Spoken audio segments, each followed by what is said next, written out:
You're watching Leafs Morning Take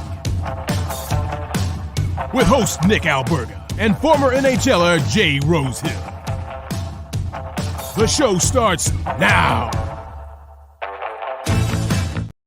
All right, what's good? Presented by Betano. It's time for the Wednesday edition of Leafs Morning Take. Nick Alberga and Jay Rosehill with you. What's going on, Rosie? How are you, buddy?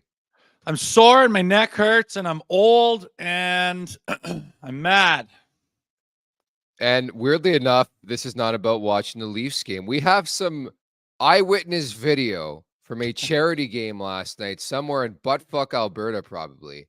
Jay Rosehill took to the... It was a charity game. Break it down for us. I haven't skated in I've skated coaching, but I haven't had my gear on in like 3 or 4 years. And we had a charity game. It was the Olds women's college Broncos team playing against some first responders. And we had a game, nice charity thing. Everyone's out there. I'm barely wearing elbow pads. And some young lady had the audacity to put me up in the rafters after a little cross-ice saucy, and I'm feeling it today. And sadly, there's video of it.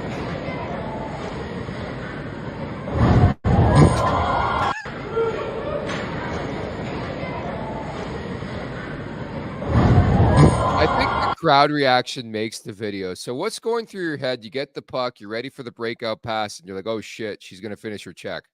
Oh, I'm admiring a little cross-ice sauce daddy right on the money. And then I noticed she's a little close and, oh, she's going to finish me. Okay, this will be funny. I'll kind of bounce up against the boards.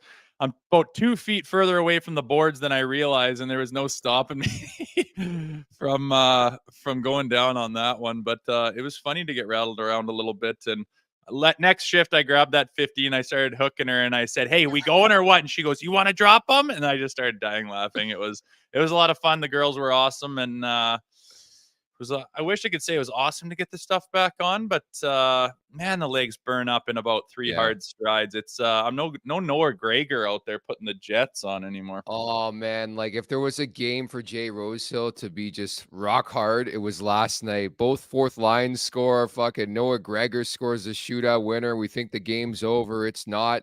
We're going to get to all of it on the show today. Also, Jeff O'Neill from TSN, former Toronto Maple Leafs, going to drop by in about 20 minutes from now. We're going to get his sort of depiction of this season so far for the Maple Leafs. We got plenty ahead, but I wanted to start with Sheldon Keefe using, something from his chamber that he hasn't really used in his tenure as the head coach of the Toronto Maple Leafs. He blew up the bench. I'd love to get your thoughts on that because we haven't seen that very often. Explain. Oh, when he lit him up? Yeah. Fucking right, man. I mean, you have to do that sometimes, man. It's not desperation. It's not a lack of composure. This is a majorly high intensity, high emotional, fast-paced game. And if you think you're going to go through an NHL season with the Toronto Maple Leafs just always just being even keel and level-headed, then I don't think you're the guy for the job, man. Like, it requires this sometimes, and I love it. And sometimes as a group, you get too many guys as a bit of passengers, hoping other guys are kind of going to do it. Too many guys are kind of in the back of their mind thinking, I don't feel it tonight. I don't have it tonight. And whoa, the guy behind you just puts everyone on blast. And all right. Deep breath. Let's go. Next shift, I got to do something. Got to hit someone. Got to get a shot. Got to get in their zone. Got to move my feet. And everyone kind of gets a little wakey call. I love it. The great thing is he didn't have to apologize after the game. I think it was last year where he sort of berated the team or called somebody out and he had to apologize. No apologies this time and weren't warranted, man. I don't know what was going on in the first half of that game. I didn't think they were particularly great last night. They don't win if it weren't for Joseph Woll, but that first period, I did not expect that. And it's funny that he used that after the 1-1 goal. So Gregor ties it up to make 1-1. Then it's interesting, too, that Bertuzzi always seems to be the guy. It's like he's the new Michael Bunting. But then, like, Keefe's nowhere to be found when Willie Nylander, whatever the fuck that was in the 1-0 goal where Ryan Lomberg just swatted him off like he was a flea. And then next thing you know, it's 3-on-1 down low. And, like, Woll had to make 27 saves before they put it in. Like, it's egregious, the missed assignments for this team. And I think that blow up was warranted. It's long overdue, in my opinion. Yeah, for sure. You can't you can't start games like that. I mean, you're on a 2-game losing streak. Everyone's been talking about how you're not good enough, and you gotta find some consistency. Has always been the word being used, and then you just show up and you're not showing up. Like, why is Bertuzzi so lost on his assignment at certain, like, is the system not right? Is he not used to it? Has he been doing that with the previous teams he's been playing on? I didn't think that I knew of a pattern of him doing that. And mistakes happen, of course, Yeah. but like you said, sometimes it seems to land on his shoulders more often than not. And you just wonder, like, are these guys having trouble finding the formula? I know they are. And, it's only 20 games in, okay. But, like, the system should fit the players. They should all understand it. They should all be on board with it. It should be second nature for them by now even. But they're having trouble with it. And then you can look at that win two different ways. You can say, nobody was good enough. You got lucky that your fourth line bailed you out and your goalie bailed you out. But on the other hand, you can say, hey, that's how good teams win. You can't rely on your big boys all the time. You got to have depth scoring. You got to be able to get some goaltending. You got to have a well-rounded team where, you yin and yang and ham and egg it. And sometimes the fourth line's going to get your goals. Sometimes the third line. Sometimes your big boys will win it for you. Sometimes your goalie will steal the show. Like, that's a well-rounded roster. And, I look at it on the positive and say, hey, when guys like Noah Gregor are chipping in, that's the depth that this team needs, that good teams need, that playoff teams need, that we saw a little bit of last night. So you can look at it a couple different ways, but I choose to look at it on the positive note, tight checking, low scoring game. You get some other guys come in and step up for you.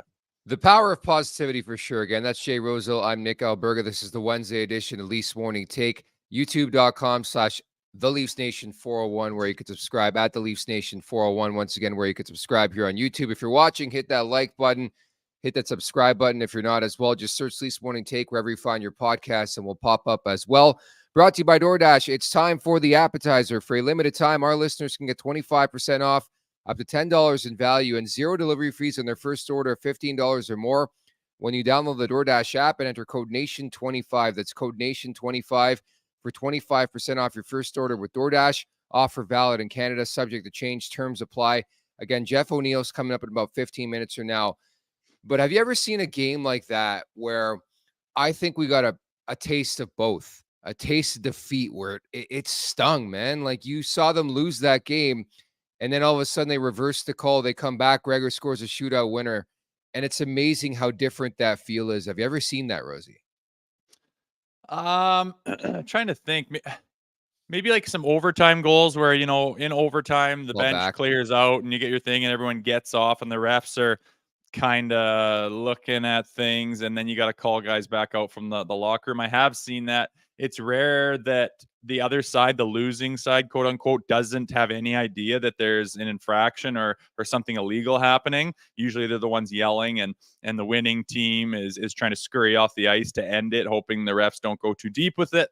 But it was weird that you see like Woll and Keefe are back in the locker room. Keefe's in his coach's room. Woll's gear is half off. It's kind of funny, and it was the right call. 100% on a shootout. You can't get two whacks at the puck. You get one shot. You can't play your rebound, which that clearly was. So I like the fans, man. Like, that place seemed very loud, at least on TV, when they announced that it was a double tapped puck, and everyone went bonkers. And then everyone's smiling, excited as hell, funneling back. The ushers are hurrying everyone back away from the concourse back to the ice to see the rest of the shootout. So it was just some excitement, and ended up on the Leafs winning side, which is nice. That was actually one of my notes for the game, is like the Tuesday night crowd slightly better than the Monday night crowd, but like, isn't this a team they played in the playoffs last year? Like, aren't you supposed to hate Sam Bennett? Like, it was so quiet. Again, we've had this conversation, but it's like watching the game reminded me of like even Seattle. Like, they hate players. They hate Cale Makar in Seattle. Like, it's hilarious that they boo the shit out of these guys. You go to Toronto, fucking Sam Bennett puts Matthew Nyes out for the playoffs. I guess everybody has amnesia, but I'm not even going to touch on that. We've touched on the crowd already. I want to stick to the positivity. Noah Gregor, man's been a phenomenal story. Ryan Reeves is on the ice again for that goal with Gregor. But that's a pretty electric shot he has, and good on Sheldon Keefe to play the hot hand in the shootout. They come back, Gregor snipes, and the misfortunes switched the other way for the Leafs team. They don't often get those bounces, but they obviously got it last night. Yeah, we know the good Alberta boy's got some speed, but Mhm. apparently he's got a wicked shot too. And to go top left both times, he's already beat him. Top left, I think it's top blocker. Obviously, that's going back to it on the shootout. It's ballsy to put your fourth line guy in when you got all that firepower Yeah. for Keefe, and it's ballsy for Gregor to go back to top left and roasted him both times. Man, he's got a shot as well. And when we interviewed him when he got that PTO and throughout camp, we thought, we could use some speed, we could use some depth, and now he's got a little bit of a scoring touch that he's shown. At least he's capable. I mean, that's exactly the guy that needs to step up in the playoffs and be one of those guys. Like every time a team wins a Stanley Cup, you're looking at those depth pieces and say, boy, did X, Y, or Z really step up this year, really come out in the playoffs, really contribute to this team. You're not looking at them to score a million goals, but they got to contribute. They got to be a force. They can't just be a filler, a meat on a seat that goes out there and gives your top two lines a little bit of a rest. You got to be more than that to go deep in the playoffs. And when Noah Gregor's playing like that, he's showing that he's a candidate to do exactly that. Man, to me, by far and away, the number one star of last night was Joseph Woll, which obviously is an incredible development. It's been a turbulent stretch for this kid, but he was so good in that game. 38 saves. Thought he was good in OT, good in the shootout. What a sloppy overtime, man. The third period and OT, it's like the Leafs wanted Florida to win the game, man. The D zone turnovers were egregious, and the scary part was it was some of their star players that were doing it. Marner, Tavares, Matthews, I don't know. This team is not in a good place right now. I know they won this game, and I think you need games throughout the season. You can speak to this where your goalie steals a show, and that was one of them last night. That's all I'll pretty much say on it. Yeah, for sure. I mean, a 1-1 shootout win. It's you didn't have much going on the offensive side of things, and you're lucky to have that. Easily could have been a 3-1 loss regulation, and it just looks horrendous. But they pulled one out. Again, on the positive side, you got to be able to pull out a win when you don't have your best stuff. That's a huge character trait. Mm-hmm. But I do agree with you. Sometimes when it's overtime, for example, when they have the puck, it's almost like arrogance, yeah, no real urgency. We got this. And then on the defensive side of the puck, it's whoa, looking around, spinning around, looking around like they've never really gone over it before and they don't know where to be. So that's concerning, no doubt about it. Yes, Woll stole the show. I just love when he looks poised and big and in position. So it's just he doesn't react wildly. He reacts calmly and poised, and it just instills confidence in the whole bench. When you've got a goaltender back there that's just on his game, guys just love it, man. It's just such a confidence booster, and you can free yourself up a little bit and not feel like you got to be running around like a chicken with your head cut off to make up for the out of position goaltender that could be that night. So some positives and certainly some negatives and some things to work on after that game. Again, nice to pull off the 2 points. It's a good trait to have, to be able to win when you don't have your best stuff, but we're tired of talking about the Leafs not having their best stuff. Yeah, I know that's a theme of this season now. 20 games into an 82-game slate. Very inconsistent start for the Maple Leafs. And I'm right there with you on Woll. Very refreshing to have a goaltender like that, where it's you don't even think twice. He's going to make the stop. He's very calm, cool, and collected for the most part. Again, he's been turbulent the last little while, but again, that's a massive, massive bounce back game for him. What'd you think of Mitch Marner in the birdcage? I think this guy deserves a lot of credit. So it takes a puck off the jaw. Looks like he needed some zippers too, and comes back with the birdcage for the second period, man. Look at that. I know. I could see him just wearing it for the rest of his career. I knew you were going to say that. Kidding. He took a hard shot and right in the side of the jaw there. I mean, there's no meat there. That rattles your whole brain when you get hit there. I mean, that knocks guys out getting hit just by the button there. You can tell it hit him hard because he's split open. It looked like there's got to be 5 stitches there.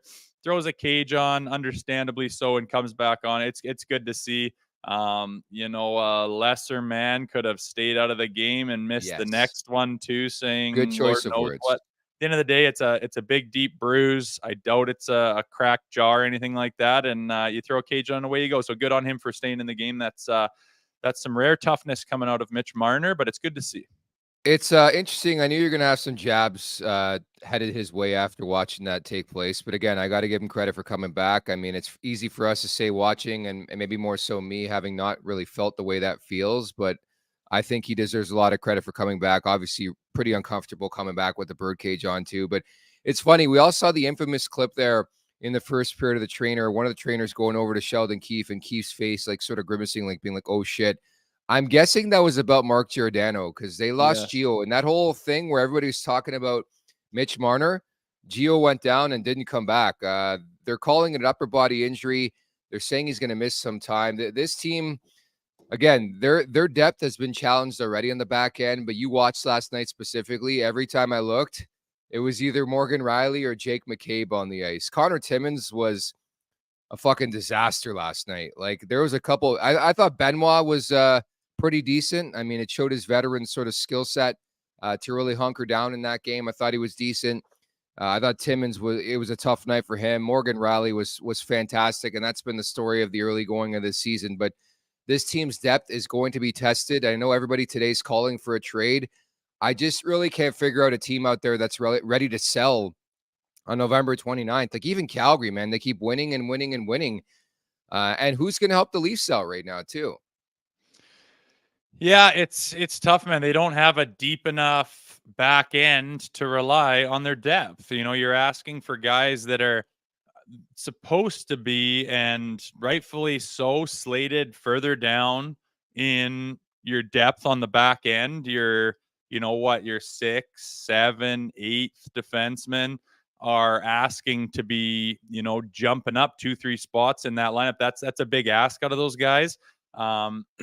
Sometimes, you know, guys like Benoit and whatnot, they can step up. And we've seen over the last, excuse me, year and a half, the Leafs back end be able to stay up and hold these guys in. They've actually done a pretty good job of doing that in the past, but it's tough to rely on a decor that you already think is lean to run even leaner. And losing Mark Giordano, like you could see it on Keefe's face. He goes, "Cox, like, are you kidding me?" Because it hurts and it stings. And when that's what you're trying to shore up and that's what you're trying to fix, and you just get depleted even more, it's a big loss. And defense is such an important part of a team. To go down and to lose pieces when you don't even have that much depth is concerning. And the only one thing you're going to have to do is rely on those guys to step up and play bigger minutes and play a bigger role and play tighter.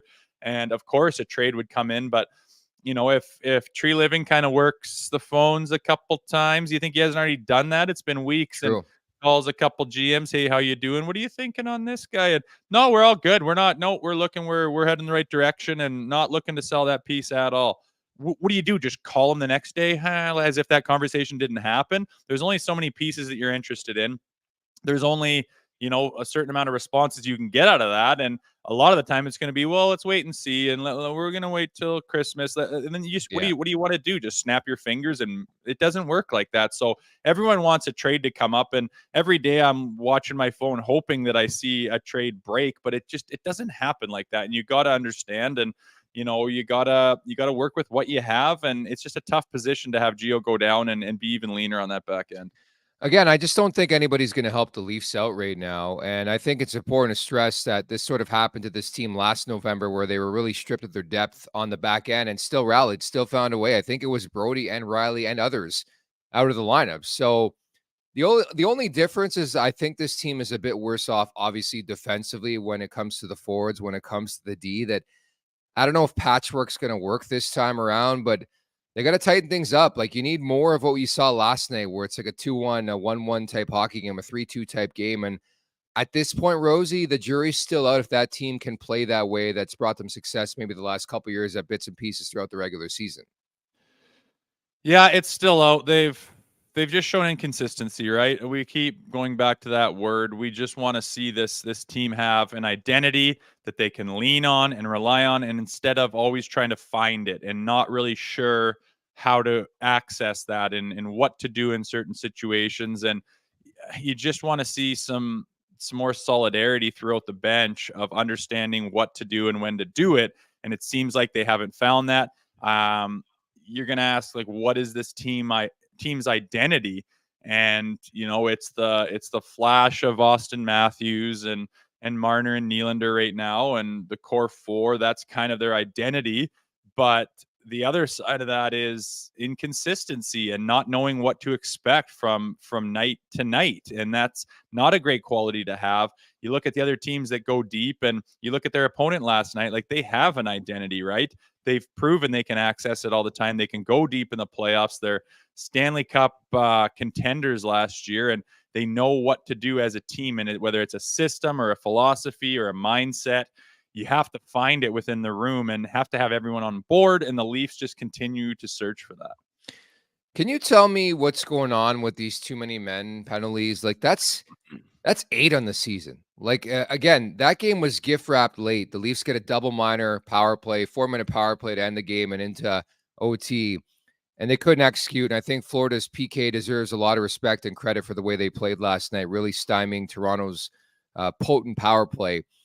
But that's 8 too many men penalty, dude. Like, they're 20 games into the season. And unfortunately, like, this isn't a theme, a trend for just this season. It's been a thing big time over the last 3, 4, 5 years under Sheldon Keefe. It's nuts. Who do you blame for that? I blame the guys behind the bench. It's, you're the one calling out the lines. You're the one who has everyone prepared to go out in what situation. And if, I don't know if he's trying to line match too heavily and switching guys at the last minute. And, one guy, he does that, mid shift when he's already called out one line, he might switch it to something else. The one guy's grabbing a drink or talking to the trainer, doesn't really see it, thinks he's still going out, things like that. But 8 on the year is unacceptable. I mean, that's massive. We're 20 games in. It's like, what percentage of the games are you taking a too many men penalty? Are you kidding me? It's Almost outrageous. Half. And to me, it's the captain of the ship at the helm that decides who's going out and when. And it could be on the back end as well, calling out, the defense pairings. But when you got guys jumping and they're not supposed to be there, if they just jump too early, that's on the player. But it seems like it's a lack of understanding of who's going out next. And that is absolutely on the back end. And for how much Keefe likes to jumble the lines and mix things up and let me try this, let me try that. I don't know this for sure, but it seems like it could be, him changing his mind at the last minute on who's going out with who and against who and overthinking it and leading to way too many men penalties. That's just a costly mistake that absolutely does not need to happen. That's nearly 50% of the games. I know I'm no mathematician, but to take 8 in 20 games is just unacceptable. Like, again, to me, it's simple. I'm right there with you. It's the coach, right? And there's a reason why they pan to Sheldon Keefe every time a too many men on the ice penalty takes place, right? It's incumbent on the coaching staff to figure that out. Yeah, it is. I mean, you're always listening for who's up back there, and usually there's what to expect with the way they roll the lines. You can look at the situation that's happening in front of you and kind of understand and guess who's up next. The guy's going to call it out behind you, and you're ready and you're prepared, and you and your partner or you and your line mates know who you're taking off the ice. And it usually works pretty simply. Everyone knows what's going on. And clearly that's not the case on the Toronto Maple Leafs bench. Guys are getting confused. Guys are going when they shouldn't and not going when they should. And I don't think it's a case of changing when you shouldn't be, changing on the back check, changing at odd times. Sure, sometimes the puck comes over to your feet while you're making a line change and one guy's stepping off and one guy's stepping on it, touches your foot. Okay, that's kind of understanding, but that happens once in a blue moon. And this 8 in 20 games is just it's mind-blowing. And you'd think after 4 and 5 and 6 you'd make sure you shore that up, and they still haven't. So it's a head scratcher for sure. You can't spot a team every other game a power play for something that's silly. The best part's everybody's fucking shocked that it takes place. They're looking around. What's going on? Keeps looking at the tablet. Like, it's the same fucking rodeo and same soap opera every time it happens. Like, Keefe looks down at the tab. He's like, oh, shit. Here we go again. It's like never their fault. Like, I don't know. It's the same old, like, communication issue. It has to be from the back of the bench to the players. It's got to be that. You just can't rack up that too many men's without something funky happen with the coaching calls. Meantime, the following interview is brought to you by Sober Carpenter. Hold the alcohol, keep the flavor, enjoy a range of non-alcoholic beers so good that you'll think it's the real thing. Look for Sober Carpenter at Sobeys, Loblaws, Whole Foods, Metro, Farm Boy, and other retailers today as we bring in today's guest, making his first ever appearance on Leafs Morning Take. It is Jeff O'Neill from TSN, former Maple Leaf. O-Dog, what's happening, buddy? How you doing, guys? Nick, Rosie, thanks for having me. Good to be here. Hey, our Thanks for pleasure. coming on. Well, let's start right there. We're talking about the too many men on the ice penalties. What do you attribute that to? I have no idea, man.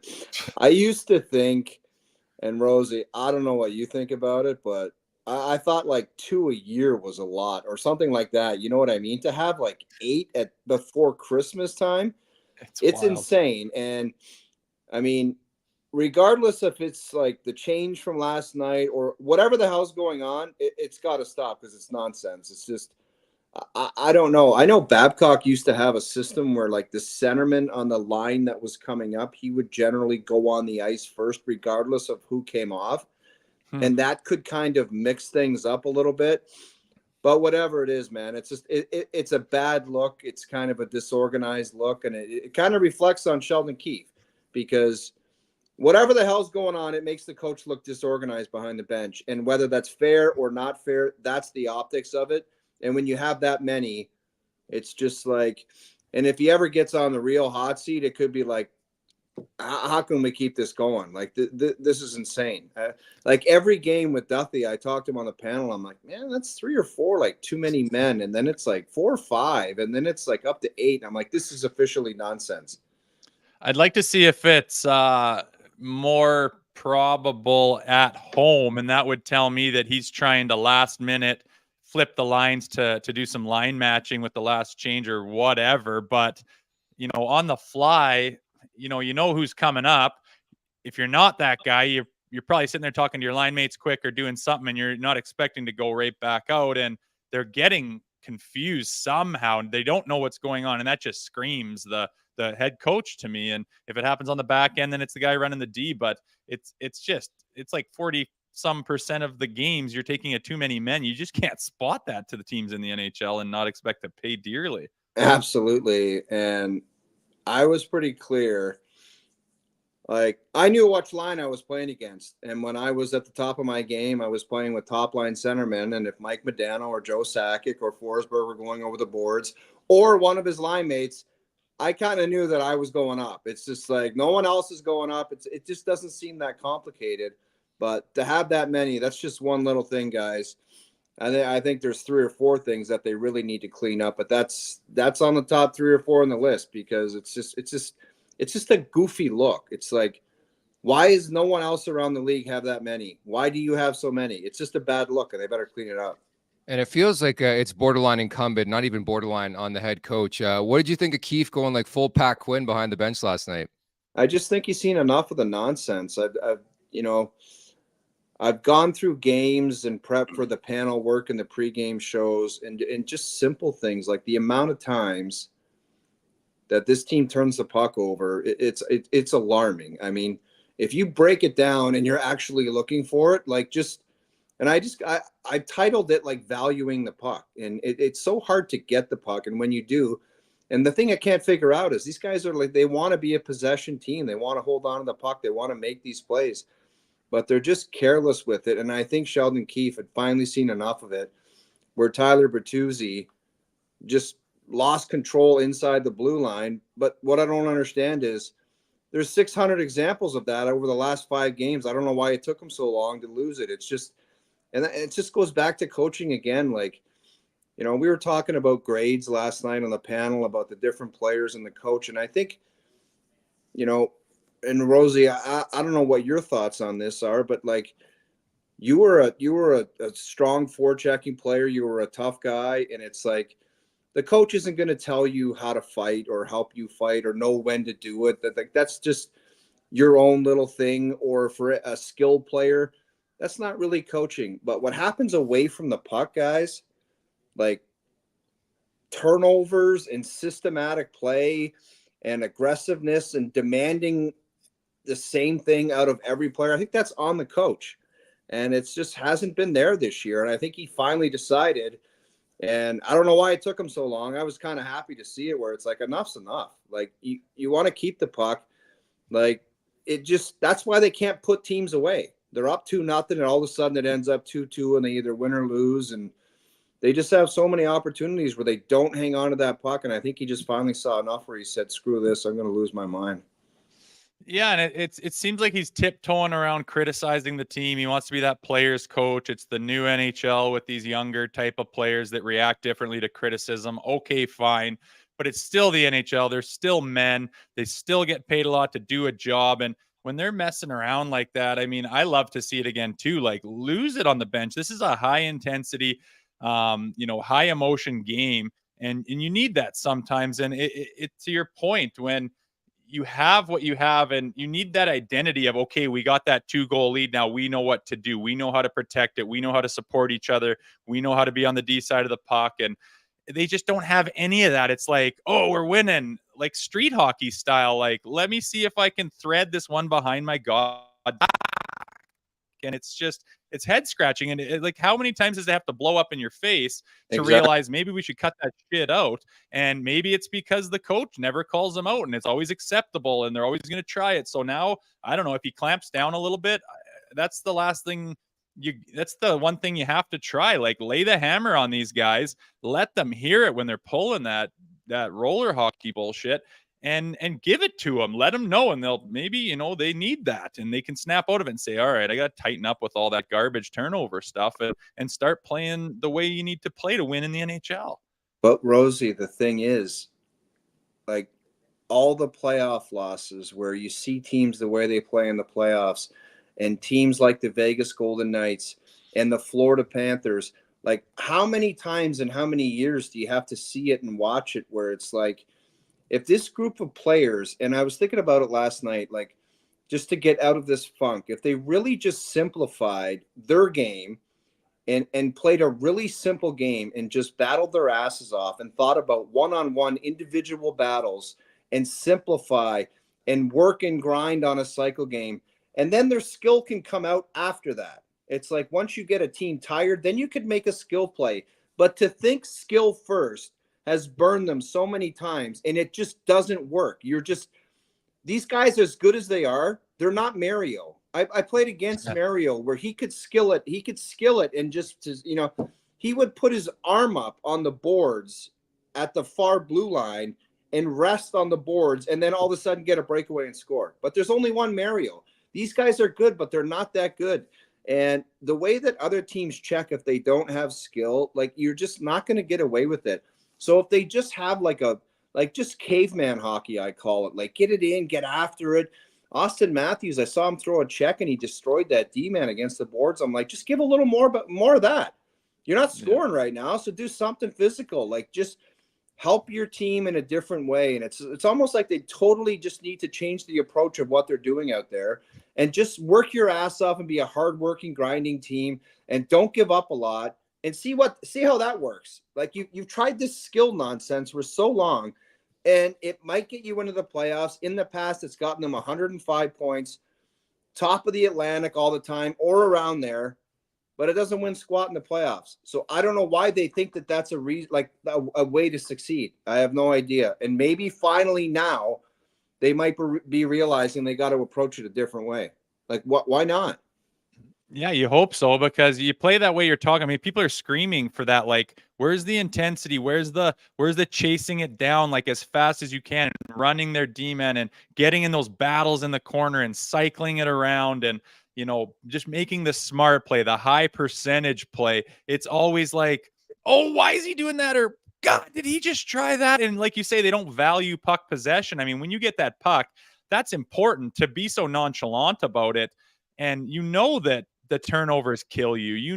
That the fancy stuff kills you. If you play like you just described, with all the skill that they have, they're going to get their cookies. You're going to play like that, and the chances are going to come. You're going to find your openings, and those guys will take care of business when those openings happen. And wow, that's the team that organization looks like on paper. That's what it's supposed to be. But when they come out on the ice all the time and do something completely different, I think that's what gets fans in such a tizzy, because it's basically unacceptable and there's no reason for it. And everyone's capable of playing the way we're describing, but no one seems to be interested in doing it.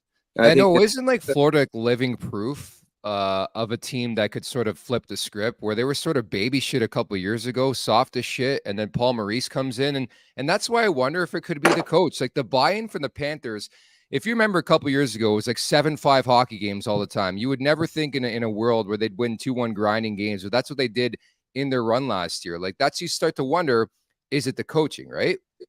Nikki, like, there's one other factor in that equation. Okay. If you go to Florida Panthers and they were winning 7-5 and 6-2 and all this nonsense, Jonathan Huberdeau was a part of that. He was getting points. He was a 115 point guy.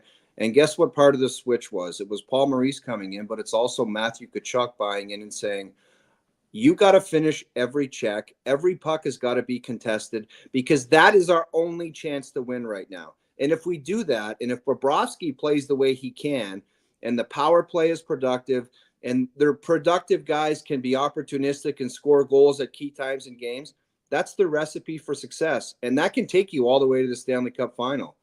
But to think skill first is, I think, completely insane.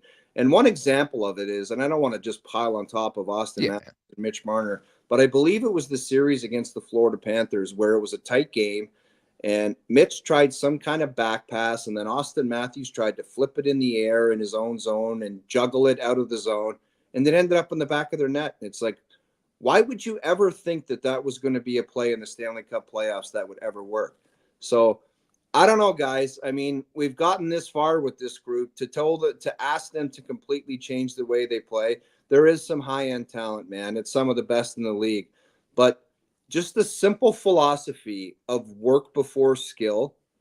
Like Claude Noel, I had him on the panel one night, and he used that phrase one night. It was just work before skill. And it's very simple, but it's very to the point, and it's very effective. If your best players like just work their ass off and their skill shines after that, you're always going to have a chance to win. And it's to your point, the quote I always like is hard work beats talent when talent doesn't work hard. And there's two shining examples: the Florida Panthers, the way they work and the way they put their game towards a playoff style of hockey, and the Toronto Maple Leafs. It's polar opposites. Yeah, like you say, the Maple Leafs can get 110 points in the regular season, but you bring that kind of play into the playoffs, it's a different ball game. Why do you think they've floundered every single goddamn season for years and years and years playing that style of hockey with this group? It doesn't work in the playoffs, and that's why fans and people around the Leafs Nation are pulling their hair out. So change. I know. You would think it would only take one playoff series for like a coming to Jesus meeting from the coach or somebody to say, okay, guys, I let you try your way, and now it's going to be my way, and it's non-negotiable. And if you don't want to buy in and do it, then maybe we got to find somewhere else for you, because I don't know. I think I always say, guys, in pro sports, of all the big pro sports, it's like NHL playoffs and what works in the playoffs. It completely, the switch flips in the playoffs where the game is completely different. Like, there's a lot of no-hitters in the regular season, man. Like, there's some nights where it's like, this game basically isn't worth watching. I think the games this year have been good. There's been some intensity, but there's still some doozies. But as soon as playoff time starts, every time you touch the puck when you play a quality team, a team that's real deal and they're serious about stuff, you're going to get your head plastered through the glass. So do you want to be involved in something like that or not? Because that's what it ends up being about. Everybody's got all these fancy ways of looking at the game. And I'm not discrediting their information or saying they're not smart people, because they are all very smart. And some of the stuff they pull up is very good. But when it comes to playoff, man, you can just throw that stuff right in the garbage. I'm sorry. That's just the way it is. Oh, last one before we get you out here. And Rosie, I want you in on this conversation too. If you're Max Domi, do you think twice about doing that again, where you just get pumped and then you're fucking taunting Sam Bennett about his lid? Would you do that? Oh? I don't know. My hair's so gray right now. I wouldn't be talking about anybody's hair, but I thought it was great for Max that he just said, there's been so many times where we're questioning, is anybody just going to do anything? Yeah. So at least he's got the stones to show up. I don't think the fight turned out the way he wanted to, but there's been so many times where it's like, does anybody want to grab a guy like Sam Bennett? And it's either like we have a heavyweight or we don't, and nobody in the middle of the lineup wants to do something like that. So I don't think, if you're a fan of the Maple Leafs or the players on the bench, you're happy that you're at least standing up. And last night, I just hope it could be a stepping stone where it's like the first period was garbage. I thought they were getting beat on individual battles, and it was like, Mhm. oh God, here we go again. But it's almost like they had to get the rock bottom to say, we've had enough of this garbage. Let's sort our way out of it. So I was happy to see Max do that. Yeah, when we were talking about Sam Bennett and kind of that revenge thing from the playoffs with Matthew Nyes, my mind went right to Max Domi. Like, there's a guy that could get in his face and say, hey, buddy, remember us? Like, and he did, to his absolute credit. And I don't know if I thought he was a little more skilled at the tough stuff than he is. I remember him just KOing Kessler back in the day. I remember him throwing hard and confidently with his head up. I mean, he went after Sam Bennett there and ended up with his head between his legs, holding on to his hamstrings with one of his gloves still on. I'm like, what the hell were you preparing for, Max? Like, you were going after Sam and you ended up in that position. I mean, shit happens. I usually don't care about the outcome of a fight.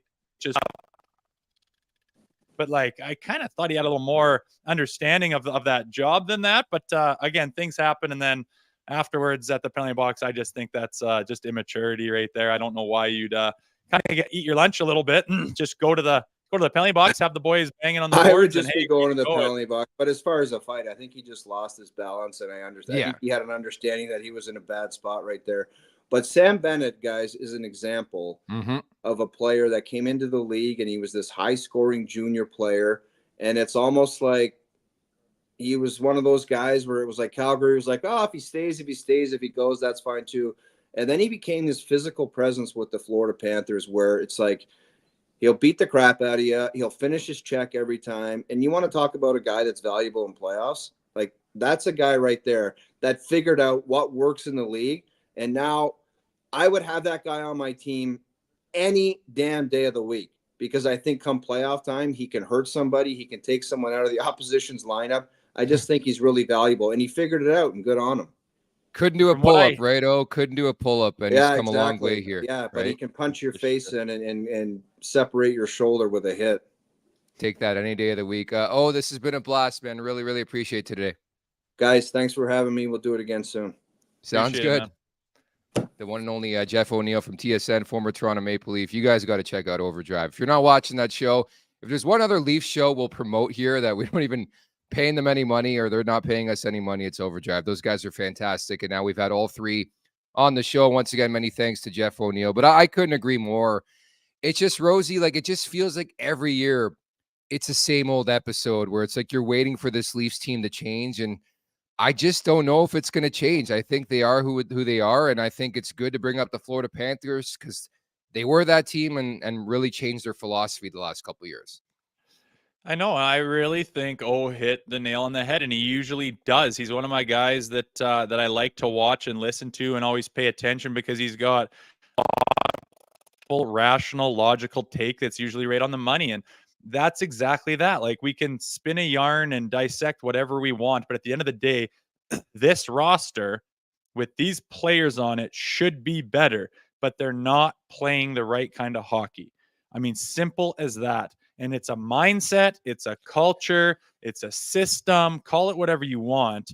But that's not playoff hockey. I mean, don't those guys the last 3 years say, get into the playoffs and realize, holy shit, look at how teams are playing us as soon as the puck drops, game one of the playoffs. Everyone is watching the first round of the playoffs because it is just balls out, physicality, hard work, lunchbox type hockey. And yes, the goals still get scored. Yes, the skill shines through at the end of the game, but it's about how you go about it in order to keep the momentum, keep puck possession, stay out of your zone, keep the puck out of your net. You got to play a certain way against a team that's doing that. And we just don't have, it's like we don't know or don't realize. I just don't believe that they're not capable of it. Every single guy is capable of playing like a little bit more of a bulldog. You move your goddamn feet as hard as you can while you're out there. When a guy's got the puck, you go towards him if he's your guy and you go through him. You don't wave your stick and hit your brakes and kind of shadow an angle. Go right the fuck through him. See if you can come up with the puck. The next guy's coming with his feet moving like crazy to support you. Little chip to him. Boom, you're down in the ozone and everyone's flying. Like, and then you open up your areas for the skilled players. I mean, it's so simple, but these guys just want to, like says, flip it up in the air and see if I can land it on his stick on the other side. Like, what the fuck are you talking about, man? Get a hold of what you're doing in what league you're in, man. That doesn't work, even for Austin Matthews, even for Mitch Marner. They have proven that you're not good enough to play that hockey. Pretty much nobody is, besides guys I can count on one hand. So why are you trying it? It's so frustrating, man. Rosie, I'm just going to get you to try and reset here as I read this ad read, because again, your thing's malfunctioning a bit. So reset. I'll read this ad read right now. We'll bring Rosie in for the final segment here of the show. This segment is brought to you by Charmin Diamond Centers. Get custom ring building delivered in less than 4 weeks with the Charm Masterpiece program and an unbeatable pricing policy. The holidays are coming up. It's the perfect time, to check out a large selection of Canadian lab-grown diamonds, mined foods, and don't pay until 2025 with their instant in-store financing, OAC. Charm Diamond Centers has given you a chance to win a $5,000 gift card. Become a Charmpion with the Propose. How would you propose? One knee, the bend. Would you snap? Send us your best thought. Tag at Charm Diamonds on Instagram in a post or story with a video or photo of your propose. Be sure to hashtag the propose to be entered. For more information, go to charmdiamondcenters.com. As we get set to bring Jay Rosehill back in the mix. Think you're good to go. Let's have the Cory Perry conversation, Rosie. So yesterday, we talked about the fact that things were percolating on the Perry front. His contract's now going to be terminated by the Chicago Blackhawks.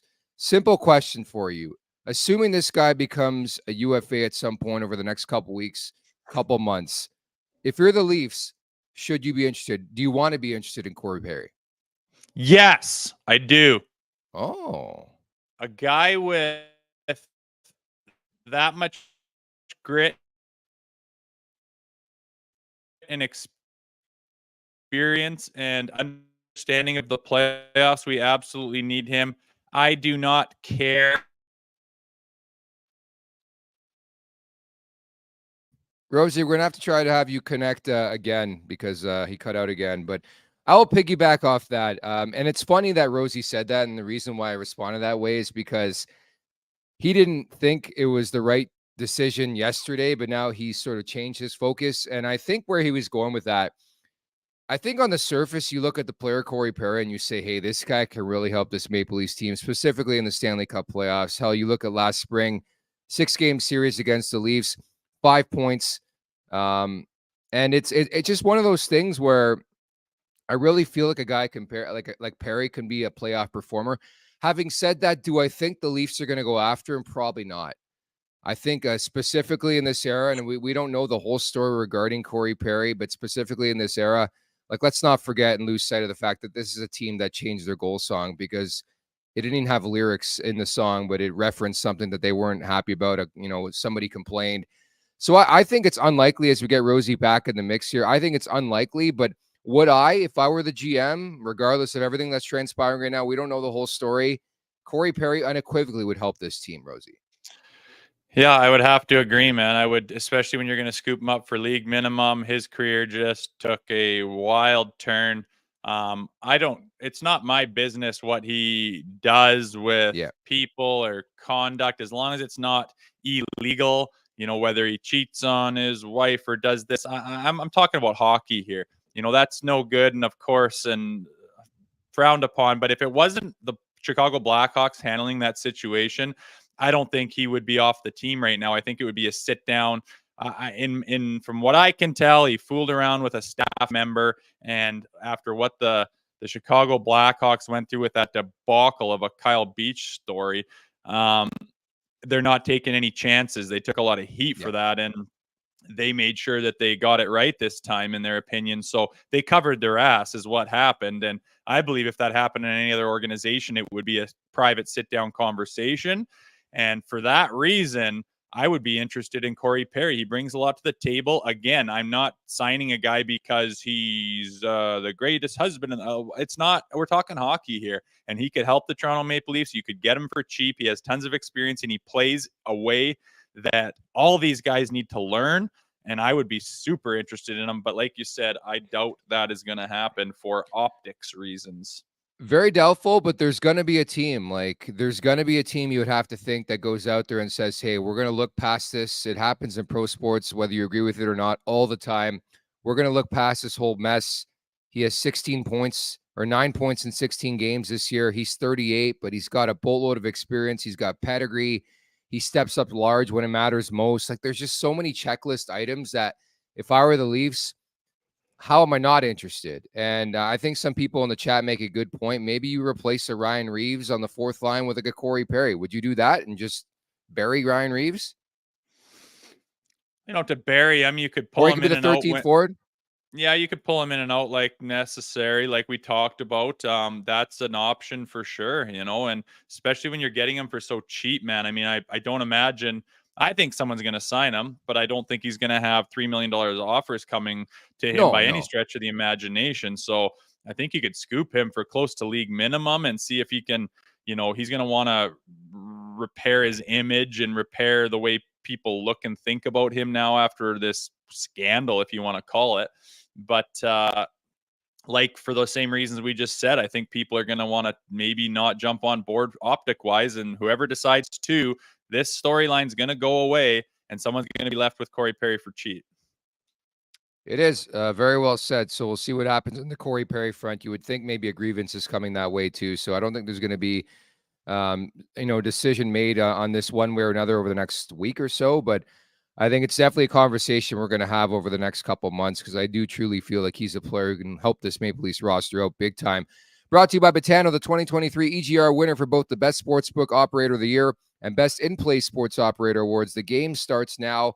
Very light slate in the NHL. One thing I was looking at, the New York Rangers, Detroit Red Wings. I know Patrick Kane was on the ice for the morning skate. Doesn't sound like he's going to play a game till next week. I may be wrong, but I'm going to ride with the New York Rangers tonight in a bounce-back game. They were throttled by the Buffalo Sabres the other night. The Rangers have been one of the better stories in the league this year, and Detroit's been hot. But I like the Rangers to beat Detroit tonight. Yeah, I like it. Like you said, they've been a hot team, and they're needing a bounce back. Usually, quality teams like that can figure it out after a loss, and they're looking for revenge and to redeem themselves. So that's a good play.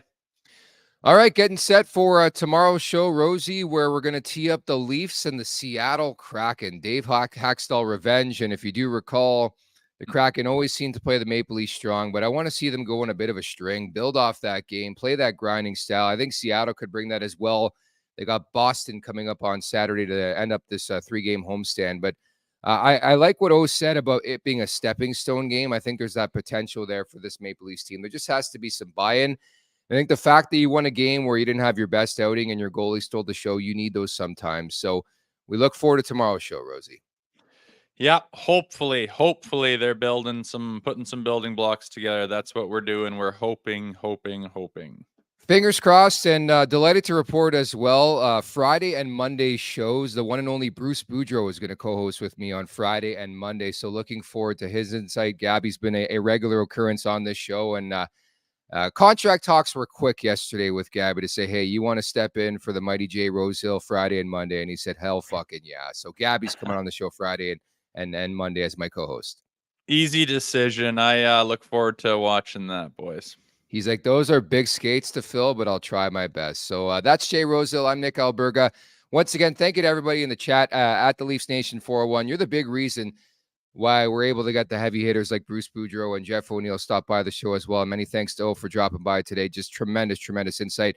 And we'll work our best to maybe get O on the show, I should say, more frequently than we have in the past. That was his first ever appearance, and I just think he brings a different dynamic, different perspective to the show. Many thanks to producer Aaron as well, and we'll talk on Thursday. Take care. Thank you for watching Leafs Morning Take. Hit that subscribe button and never miss a show.